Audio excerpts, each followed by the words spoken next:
Ayer fue un día difícil. Se ha dicho que, bueno, usted estaba muy enojado con lo que pasó con el tema de los bancos y la masiva concurrencia de la gente. Preocupado, no sé, preocupado, enojado, molesto, porque básicamente estamos llevando adelante una cuarentena en un momento muy difícil. Y yo necesito que todos entiendan que no debemos relajarnos. O sea, nos está yendo muy bien con los primeros datos de la cuarentena. Decir que nos está yendo muy bien quiere decir que en verdad estamos logrando bajar la velocidad de infección. Esta es una enfermedad que se infecta a una velocidad asombrosa, contagia a una velocidad asombrosa. Entonces la cuarentena nos ha permitido de algún modo ir paulatinamente controlando la situación, pero necesita del esfuerzo de todos y del respeto de la cuarentena de todos. Entonces ayer cuando vi lo que había pasado, la verdad dije, pero pucha, todo este esfuerzo y un día lo ponemos en peligro, ese esfuerzo. ¿Qué fue lo que pasó ayer? Se mezclaron varias cosas. Se mezclaron gente que cobraba la asignación universal y la ayuda esta especial que reciben los que están fuera del sistema, por decirlo de algún modo, con personas que no habían cobrado en su momento las jubilaciones y decidieron, vieron el banco abierto y dijeron vamos ahora a cobrar la jubilación porque hay muchísimos jubilados que, bueno, no, seguramente por un tema generacional no se avienen a usar la tarjeta y no quieren ir a los cajeros y prefieren ir a verle la cara al cajero que les paga y llevarse el dinero en efectivo. Y bueno, todo eso generó la explosión de ayer. Entonces ayer llamé a los que eran responsables y dije, ¿cómo nos pasó esto? Nadie preveía que iban a aparecer todos esos jubilados que o no habían cobrado o habían cobrado una parte y querían retirar el resto aprovechando, entre comillas, que el banco estaba abierto y se generó el disloque que se armó. Entonces a la tarde dije, bueno, esto no puede volver a pasar. Ayer inclusive eran las 11:30 de la noche y estaba hablando hasta con Jorge Macri para ver cómo estábamos en la zona de Vicente López. Todo parece que hoy va a estar más ordenado, hoy pusimos todos los cuidados, hoy mandamos a sus casas a los que no les toca cobrar, y bueno, creo que volveremos un poquito al orden hoy si es que todo sale bien. Pero bueno, hoy ayer la preocupación, lo que es importante, Marcelo, Sí. es que todos tengamos en cuenta la importancia de la cuarentena. Miren, déjenme un dato que estoy siguiendo personalmente yo. Sí. Yo elegí tomar un ejemplo para ver cómo nos iba con la cuarentena, básicamente. Y elegí el caso español. ¿Por qué elegí caso español? Porque nosotros somos genéticamente una sociedad muy parecida a la española, porque ellos tienen 47 millones de habitantes, nosotros tenemos 45 millones, porque los conglomerados en cantidad de gente, los conglomerados humanos son parecidos a los nuestros. Y entonces los voy a aburrir 2 minutos con 2 cifras, para que todos entiendan por qué debemos seguir haciendo cuarentenas. Sí. Miren,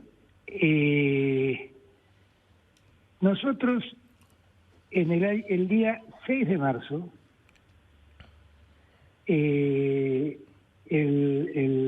España tenía 380 casos. Esto es el día en que se manifiesta la pandemia en Argentina. España tenía 380 casos, nosotros teníamos 2. Sí. España no había declarado ninguna cuarentena y nosotros sí lo habíamos hecho.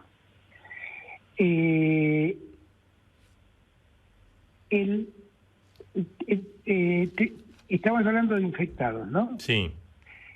El día, nosotros hoy, varios días después, pasó de esto casi un mes. Un mes, sí. Nosotros tenemos 1.353 casos. España tiene 117.000. Nosotros tenemos registradas 42 muertes. España tiene 11.000. ¿Saben cuál es la diferencia de la cuarentena temprana que tomamos nosotros? Es decir, que usted piensa que esa decisión fue importante y que la enfermedad está, estamos dominando la situación. La enfermedad está latente, porque el virus está entre nosotros.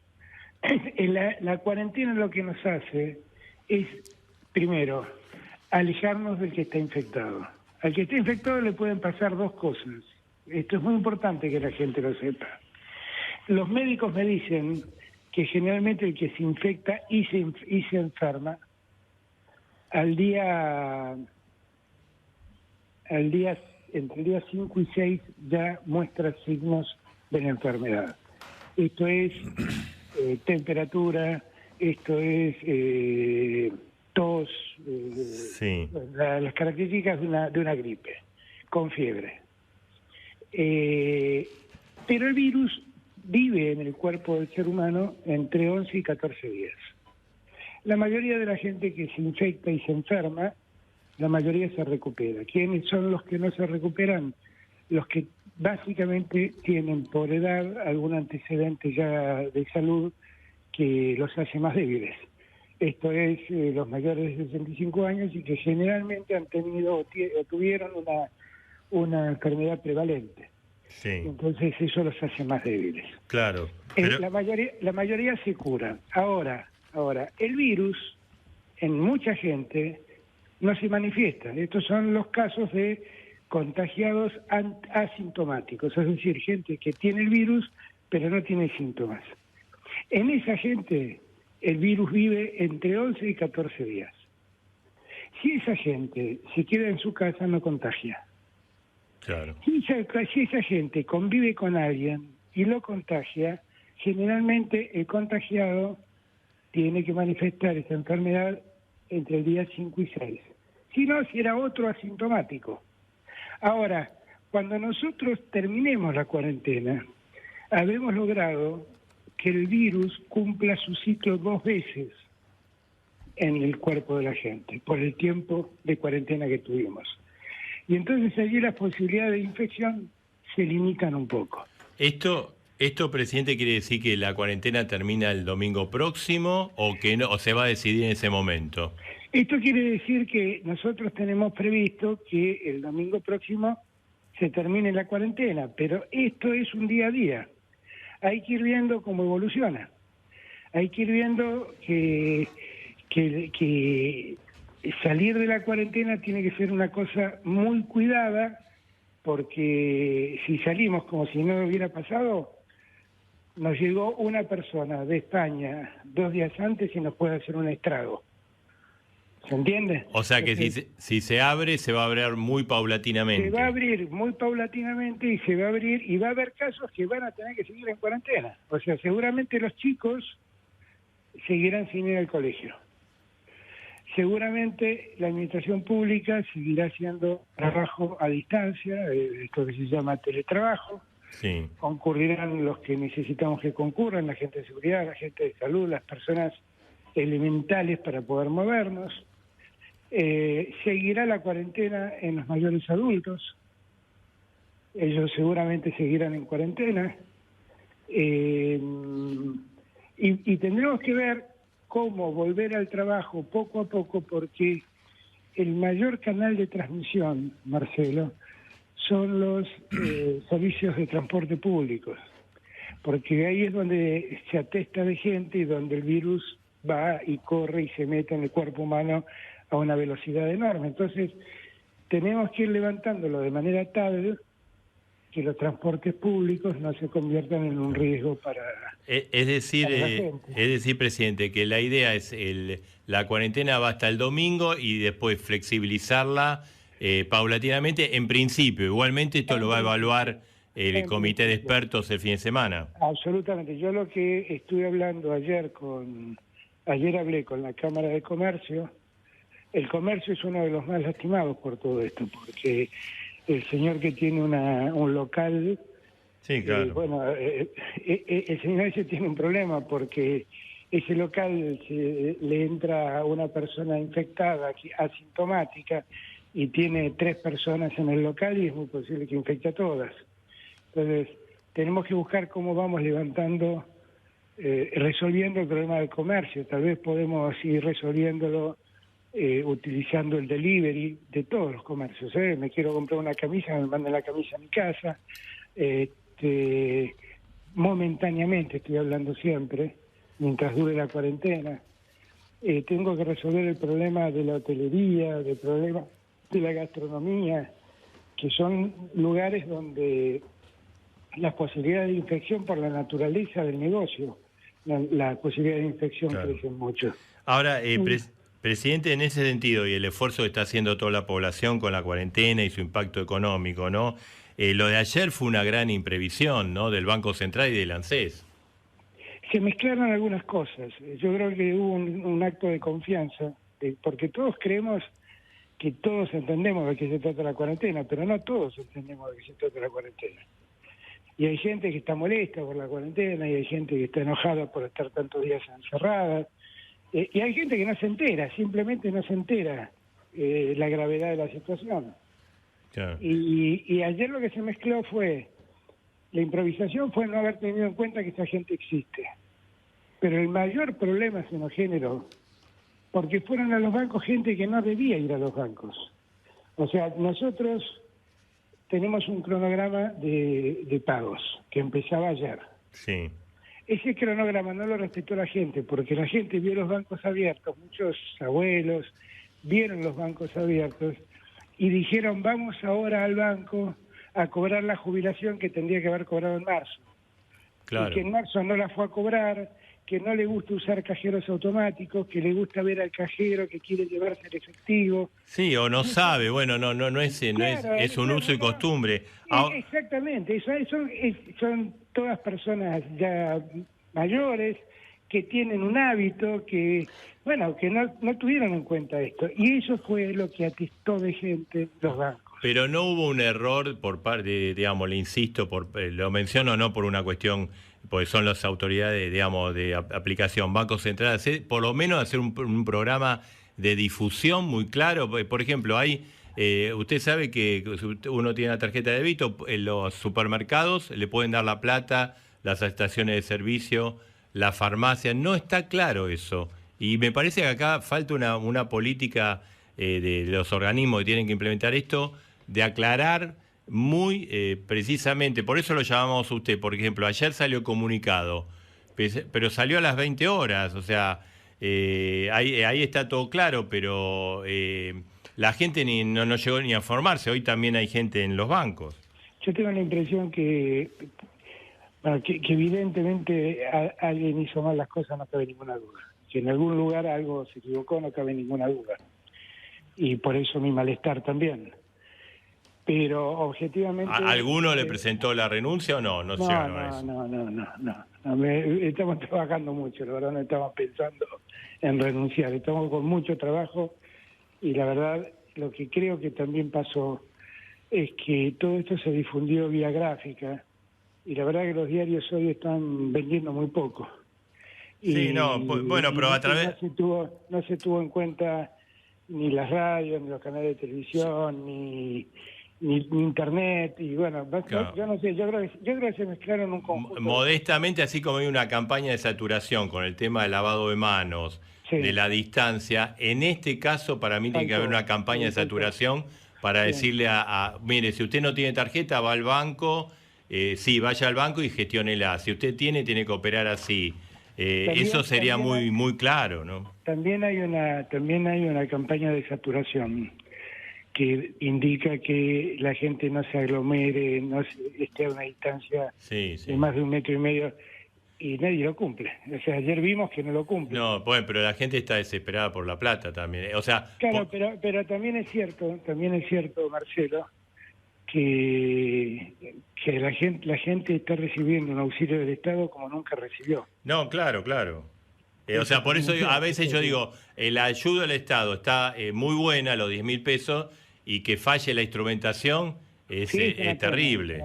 Es una pena, pero bueno, creo que fue un episodio, creo que ya no va a pasar. Ayer hablé con los intendentes, ellos son centrales también para ordenar esto en sus distritos, están todos comprometidos, están todos... Fíjense que pagamos en todo el país y el único problema que tuvimos lo tuvimos en en el Gran Buenos Aires. Sí. Y bueno, es razonable en el sentido de que allí ahí habita la mayor cantidad de gente. Claro, le quería hacer una pregunta con respecto al sistema bancario, porque también mucha gente interpretó que los bancos funcionaban viernes, lunes y martes. Entonces la gente, los jueves dijo, bueno, voy, aunque no me corresponde, voy y hago porque así retiro la plata. ¿El sistema bancario va a abrir a partir de ahora, aunque sea con un esquema de emergencia? ¿No considera que es un, digamos, sector esencial de la economía? Va a funcionar para pagarle a los beneficiarios sábado y domingo también. Y el lunes, obviamente. Sí, hasta lunes y terminar martes. de pagar todo. Y después seguirá pagando la semana siguiente. Y digamos, Lo que después pasa es que 12, ¿podría haber un esquema de apertura, aunque sea claro, parcial? es un caso parecido al de los comercios. Que un banco que se llena de gente tiene el mismo efecto que un negocio de ropa que se llena de gente. Claro. Entonces hay que moverse Bueno, con cuidado. Que es un negocio, que es una actividad esencial, no tengo dudas. pero, por Porque ejemplo, los también- supermercados también son esenciales, están funcionando con esquemas de sanitarios de Sí, seguridad. sí, bueno, por eso tenemos que buscar el modo. Poco a poco tenemos que ir recuperando la vida normal y los bancos tienen que... También es cierto que los bancos ofrecen una infinidad de posibilidades de hacer operaciones desde la De casa, home con el banking, home sí. banking y demás, pero no está, hay una generación, no la critico mucho porque yo estoy medio en esa generación, Claro, sí. pero la verdad es que hay una generación a la que nos cuesta mucho entender esa lógica. Pero bueno, pero en verdad tenemos que hacer un curso acelerado. Por eso la campaña de saturación de publicidad, me parece. Sí, claro. Acá está Daniel Moyo, le quería hacer una pregunta. Hola, presidente, buenos días, ¿cómo le va? ¿Qué tal, Daniel? ¿Cómo va? Bien. 2 o 3 consideraciones en función de la charla que venía teniendo con Marcelo. Usted dijo, por ejemplo, los chicos van a seguir. ¿Los chicos incluye la facultad? Porque la UBA acaba de determinar que en junio vuelven las clases. No, los chicos incluyen el colegio primario y el secundario. Pero esto tiene dos explicaciones. Primero, a la UBA va mucha gente grande, Claro. los profesores, entre otros. Yo doy clases en la UBA. Claro. Hay mucha gente grande que se expone mucho si va a dar clases y hay mucho alumno grande. Claro. Porque la UBA no es de pibes de 20 años solamente, es gente adulta que se decidió estudiar o que está haciendo su segunda carrera. En fin, hay mucha gente grande. Por lo tanto, es una realidad un poco distinta. Lo que yo quiero hablar con Barbieri para ver si no podríamos, en algunos casos, dar las clases a distancia, porque yo, la verdad, con este invento... Bueno, la tecnológica, tecnológica, el lunes empieza con clases a distancia, Claro, los que yo ingresan le el iba a primer decir a año. Barbieri que, porque, por ejemplo, hay carreras donde es difícil, ¿no? Mi hijo estudia diseño gráfico, por ejemplo, tienen que estar presentando maquetas, Claro, trabajos, que permanentemente. eso a distancia es difícil de hacer. Sí. Ahora, aún así tiene clases a distancia. Pero Sí. y derecho podría hacerlo tranquilamente. Igual hay esto- otros que no, arquitectura supongo que Claro. le costará. Igual Medicina creo que no podría. Ingeniería también. Igual claro. la UBA puso Claro. a partir del 1 de junio, esperemos. claro. ¿Cuándo piensan ustedes que va a ser el momento difícil? Bueno, los infectólogos nos dicen que va a ser la primer quincena de mayo, que ahí Mayo. vamos a tener como el momento más duro que afrontar. Y eso puede Yo hacer... siempre les digo a todos para que entendamos, la cuarentena nos garantiza que todo esto nos duela menos, no nos garantiza que no haya infectados y que lamentablemente no haya peores consecuencias. Por eso es tan importante hacer la cuarentena. Presidente, acá nos preguntan por la larga distancia, las empresas de larga distancia. Usted habló de transporte público. Sí. ¿Qué pasa con las empresas de larga distancia que están totalmente paradas? Y pasa lo mismo. Si uno habilita el transporte de larga distancia, es lo mismo que una persona que viene del exterior. El otro día llega un colectivo con un montón de gente de extranjeros que recorrió toda la Argentina, nadie quería dejarlo bajar a ningún lado, terminaron haciendo cuarentena acá. El riesgo es que uno puede infectar a todo el colectivo. Claro. Ahora, Yo quiero que entiendan Nosotros estamos peleando, yo lo dije el primer día, ahora gracias a Dios todos usan el mismo concepto porque me parece que es muy útil para entenderlo. Nosotros estamos peleando contra un enemigo invisible.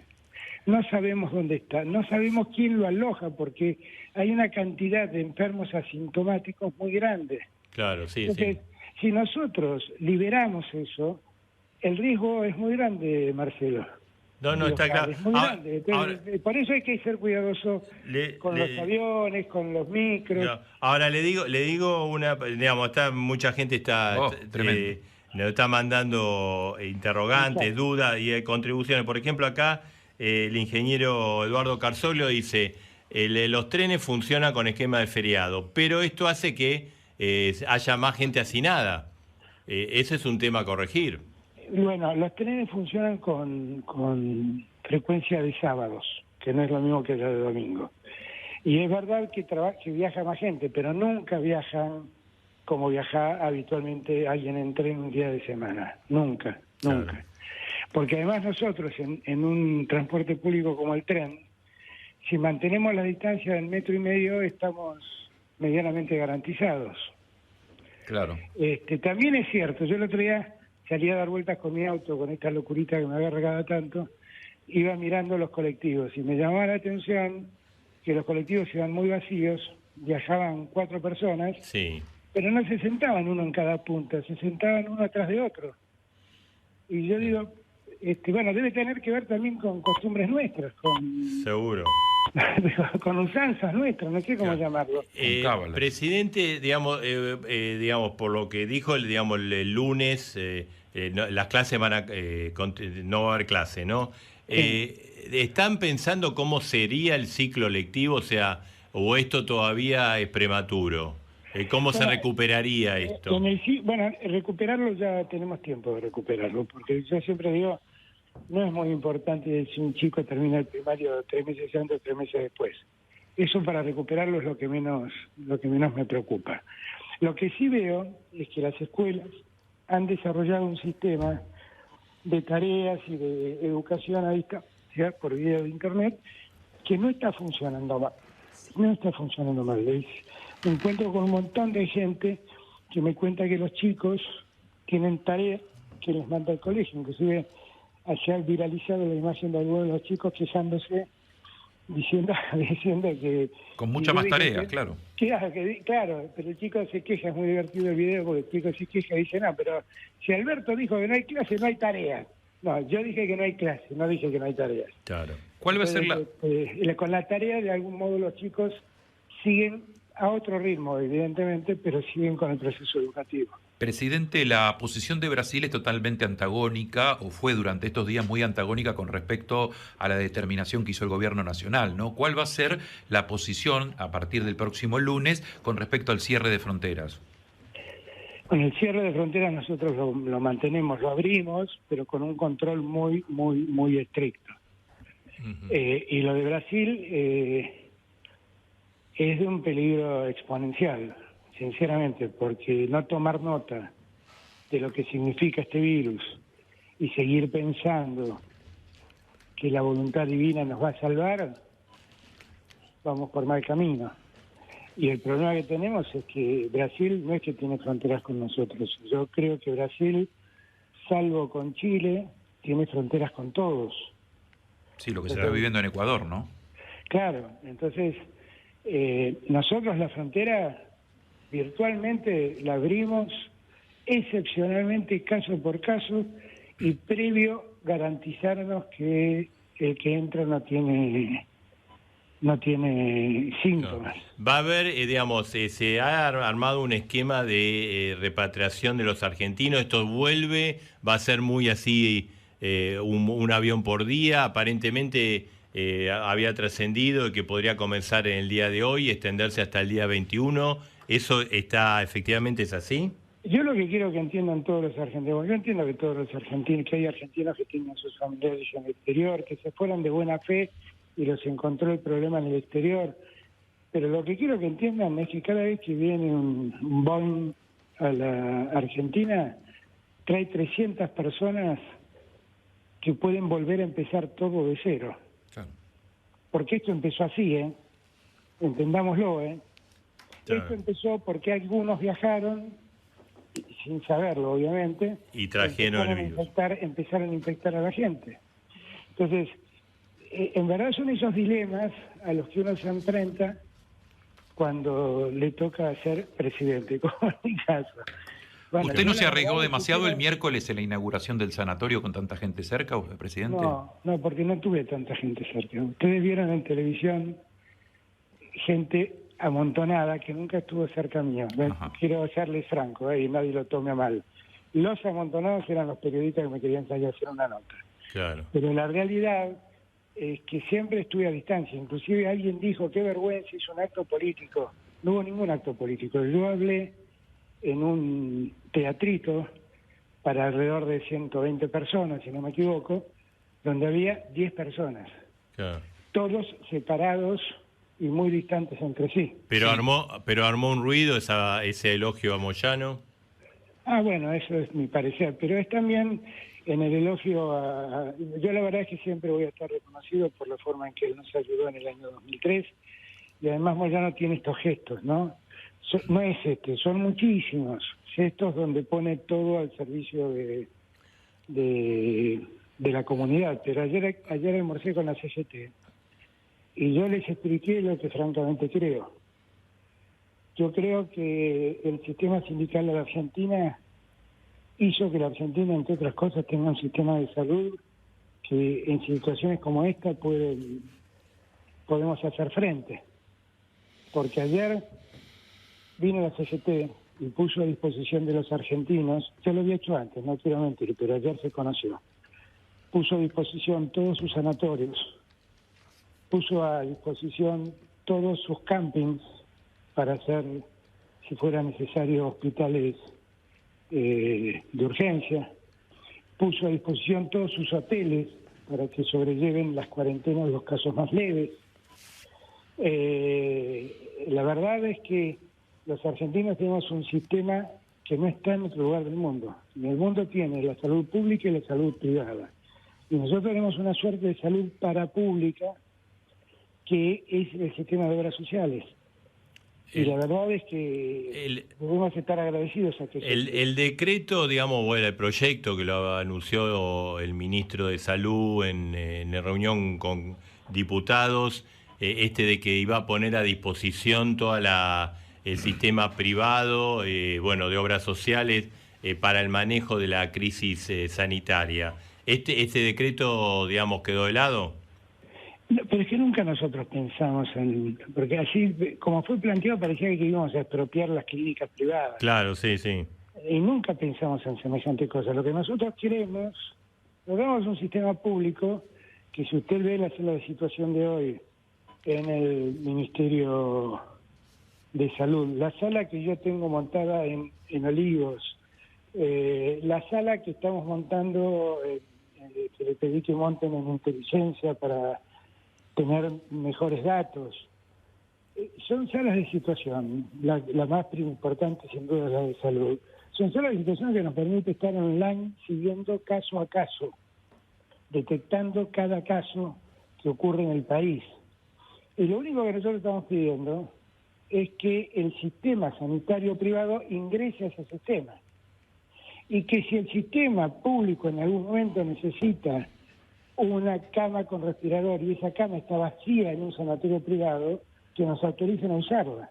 Claro. Eso sí. Eso es todo. Nunca pensamos en otra cosa. Lo que pasa es que en este país tremendista lo vendieron de otro modo. Eso es todo. Eso es todo. Es poder seguir los casos, cómo evolucionan los casos en clínicas privadas.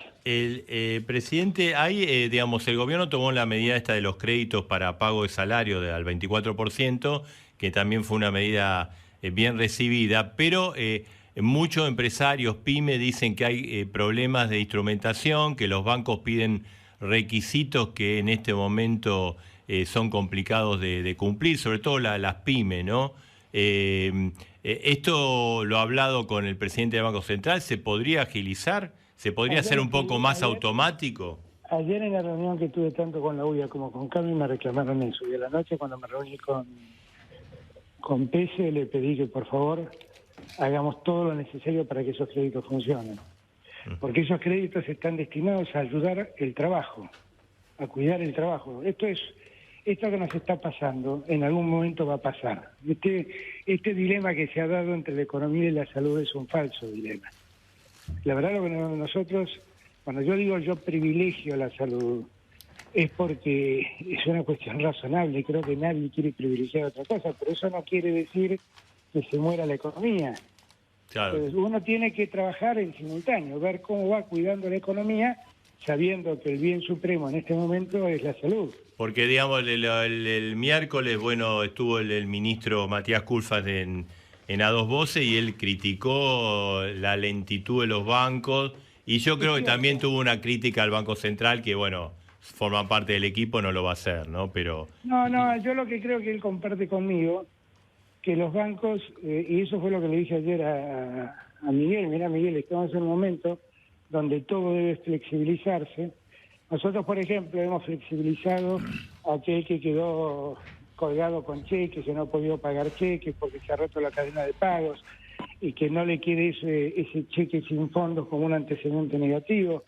Todo eso lo hemos preservado. Entonces, la dureza de algunos bancos a mí me cae mal en este momento. Me cae muy mal porque además los bancos tuvieron 4 años llenándose de plata con negocios tremendos que el Estado les daba. Estoy hablando de las LEVAX y de las LELIC. Así que espero que en esta instancia entiendan que deben prestarle dinero a empresas para que las empresas se mantengan en pie. Nosotros hemos hecho de nuestra parte todo lo que pudimos. Miren, nosotros la moratoria que le dimos a las pymes es una moratoria donde entraron 200.000 empresas. Escuchen el número, de 200.000 empresas. Es una moratoria que además les da, desde el día que se aprueba la moratoria o que entran en la moratoria, 6 meses de gracia para empezar a pagar. El Estado hace este esfuerzo y un gerente de banco le pone obstáculos a una empresa. No, yo, como siempre digo, mira, a mí de bueno me sacan todo, pero si me quieren ver malo, van a ver lo malo que me pongo. Yo espero que los bancos entiendan. Presidente, hablando digamos, hay también mecanismos de tarjetas virtuales, vio que se cargan y se pueden... ¿No se podría instrumentar eso también para el tema, no digo para estos pagos de esta semana, pero para el pago futuro de jubilados, o sea, billeteras virtuales? Bueno, en eso estamos trabajando. El Banco Provincia tiene desarrollado una tarjeta virtual, un monedero virtual, y estamos pensando en hacerlo. Pero ahí, Marcelo, el problema es la costumbre de la gente. Claro, pero le digo, por ejemplo, sede de propuesta, pues esto lo tiene que autorizar el Banco Central y que ahí medio le ponen el freno de mano a esa propuesta. No, yo no sé, yo no escuché eso, pero si fuera así, la verdad es que hay que habilitar todos los mecanismos de pago posibles. Lo que hay que entender es que hay una costumbre del jubilado, de muchos jubilados, no de todos. Algunos le dan un poder al hijo o a la hija y entonces los hijos van y con un poder cobran o con un poder usan la tarjeta y le llevan el dinero a los padres.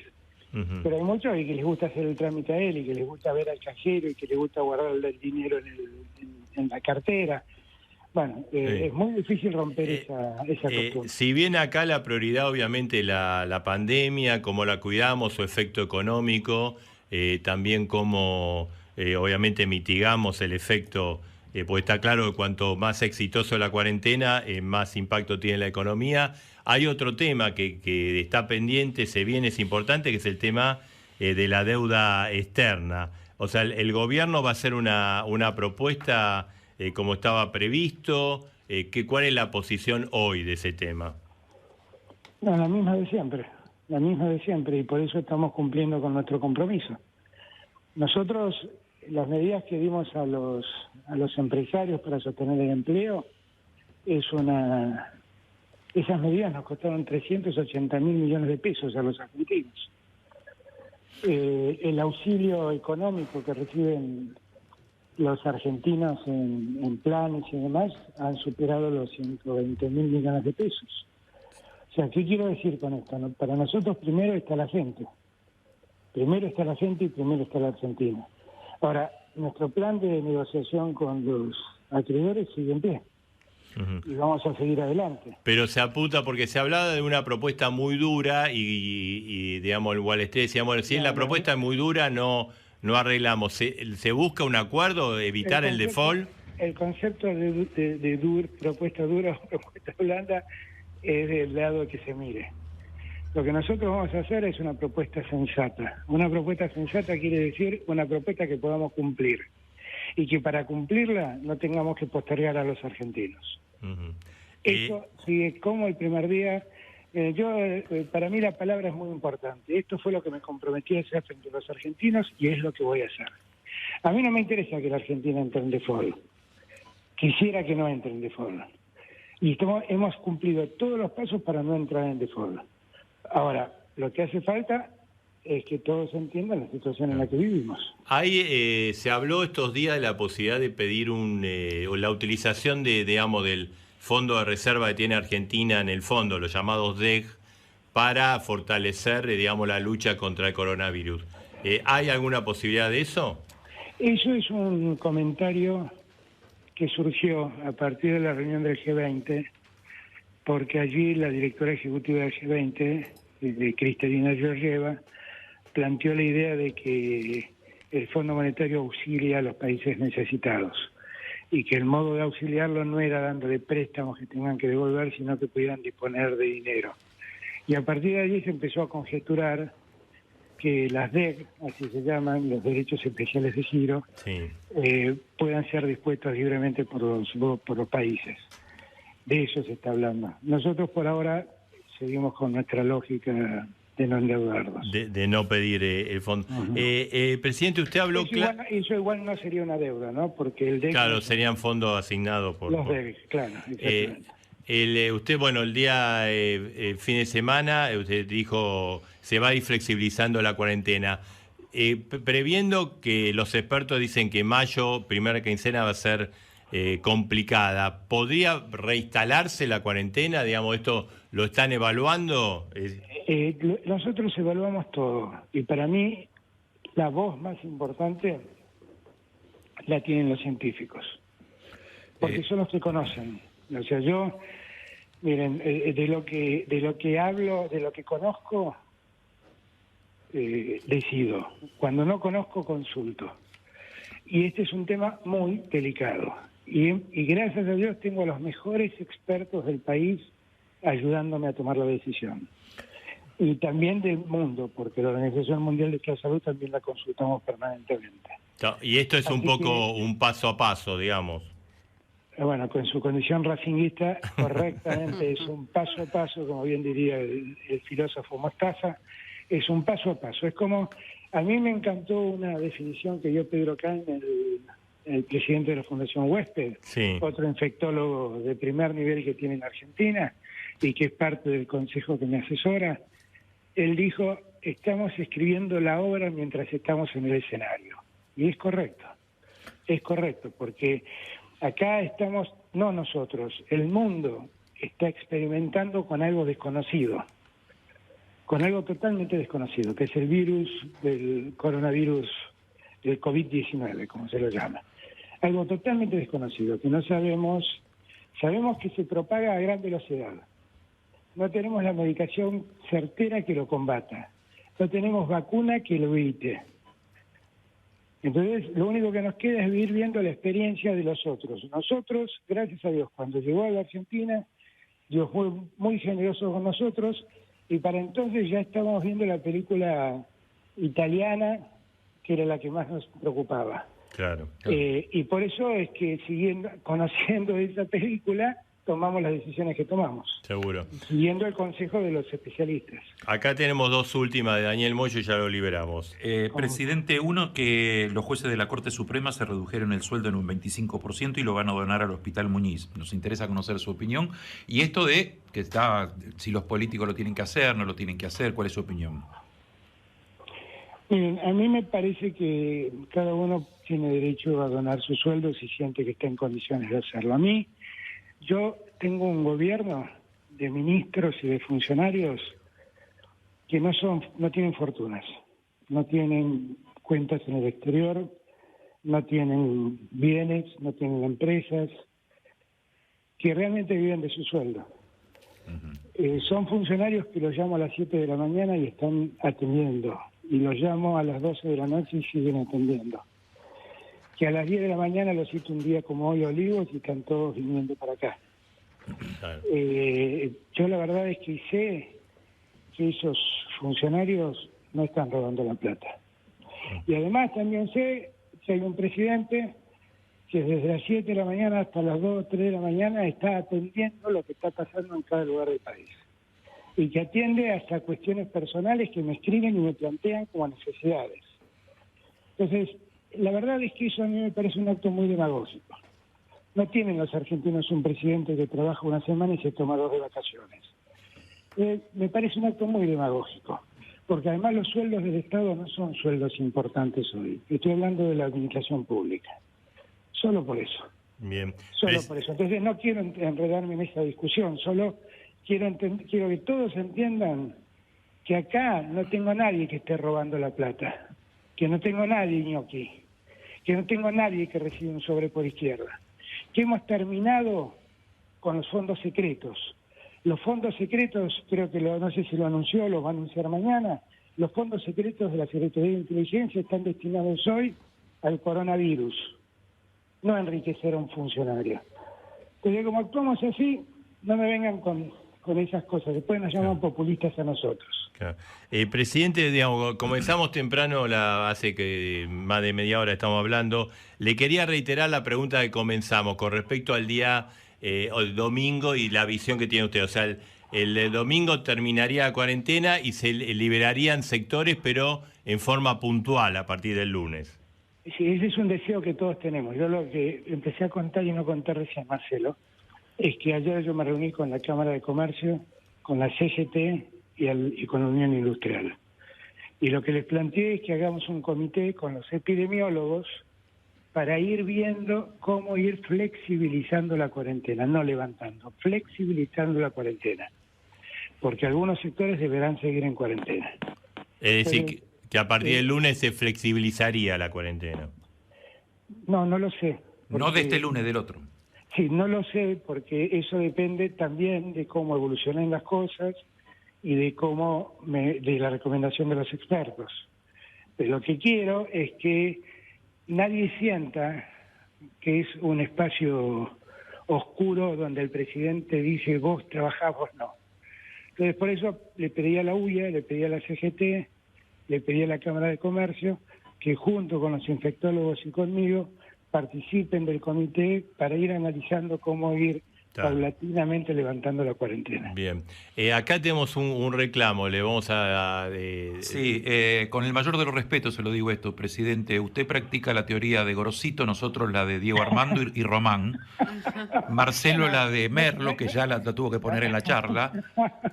¿Cuándo vuelve? ¿Tiene pensado algo con el fútbol? Porque los que amamos a Román, ahora que andamos derecho, queremos seguir derecho.